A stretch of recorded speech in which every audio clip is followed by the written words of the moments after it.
পূর্ব মেদিনীপুর জেলার ভগবানপুর বিধানসভা কেন্দ্রের ভগবানপুর ২ নম্বর ব্লকের আজ রাজ্য সরকারের দ্বিতীয় পর্যায়ের বাংলার বাড়ি প্রকল্পের সূচনা হলো।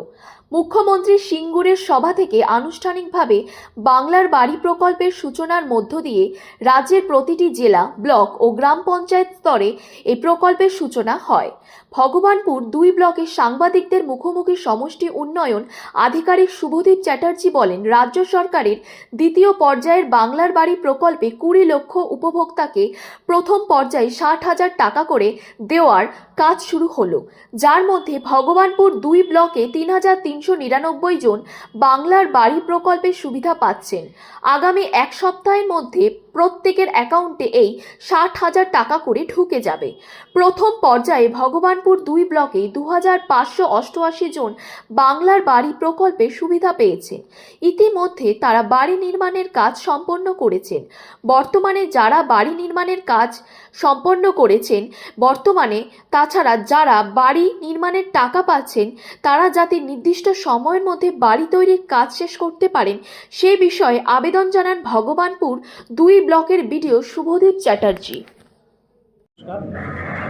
আজকে মাননীয় মুখ্যমন্ত্রী যে বাংলার বাড়ির দ্বিতীয় পর্যায়ের যে শুভ সূচনা করলেন সিঙ্গুর থেকে, তারপরে আমরা আমাদের ভগবানপুর ২ ব্লক ও পঞ্চায়েত সমিতির তরফ থেকে আমরা আজকে তার শুভ সূচনা করলাম।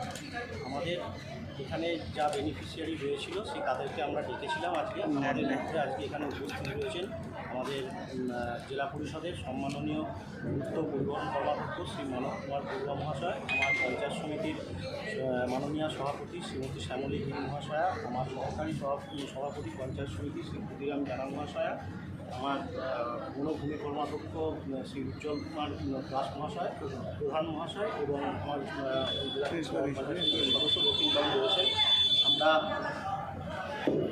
আমরা আজকে এই প্রেস কনফারেন্স যেটা করছি, আপনাদের যারা এসছেন তাদেরকে আমাদের ভগবানপুর ব্লক এবং পঞ্চায়েত সমিতির পক্ষ থেকে আন্তরিকভাবে ধন্যবাদ ও কৃতজ্ঞতা।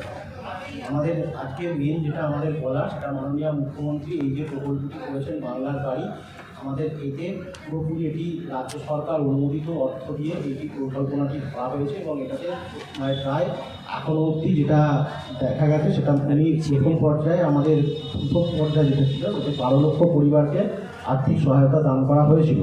তার মধ্যে প্রথম পর্যায়ে ভগবানপুর ২ ব্লক ও পঞ্চায়েত সমিতির পক্ষ থেকে আমরা ২৫৮৮ জনকে আমরা এই সুবিধার আওতায় এনেছিলাম এবং তার মধ্যে এটি অত্যন্ত আনন্দের খবর যে আমাদের ভগবানপুর ২ ব্লক ও পঞ্চায়েত সমিতির পক্ষ থেকে আমাদের যা রিপোর্ট আছে তাতে মোটামুটি সকলেই বাড়ি তৈরি করেছেন। মানে ২-১ হয়তো কাজ আছেন বিভিন্ন কারণবশত, আইনগত জটিলতার জন্য, কিন্তু বাকি প্রায় ২৫৮৮ জনের মধ্যে প্রায় অলমোস্ট সকলেই এটি কমপ্লিট করেছেন। এরপরে আমাদের এই যে দ্বিতীয় পর্যায়ে শুরু হলো, এই দ্বিতীয় পর্যায়েতে আমরা ফেজ 2-তে মাননীয় মুখ্যমন্ত্রী টোটাল ২০ লক্ষ উপভোক্তাকে এই সুবিধা দান করেছেন। তাদের প্রত্যেকে ১,২০,০০০ টাকা করে দেওয়া হবে বিগত পর্যায়ের মতো, এবং সেখানে প্রায় ৩২ লক্ষ মানুষ এই সুবিধার আওতায় আসছেন।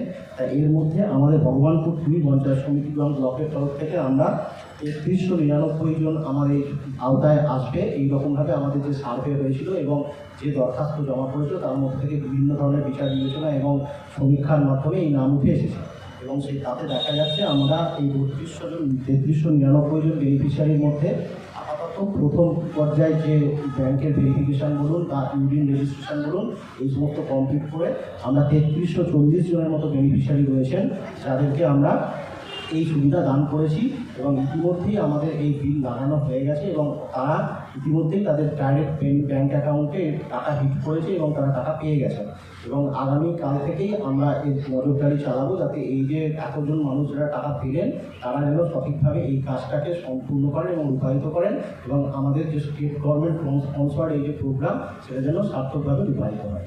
এটুকুই আমার বলার ছিল। আমার সঙ্গে মাননীয় জেলা পরিষদের কর্মাধ্যক্ষ, পূর্ত পরিবহন কর্মাধ্যক্ষ রয়েছেন, আমি ওনাকে অনুরোধ করবো যে ওনার তরফ থেকে যদি কোনো বার্তা দেওয়া হয়।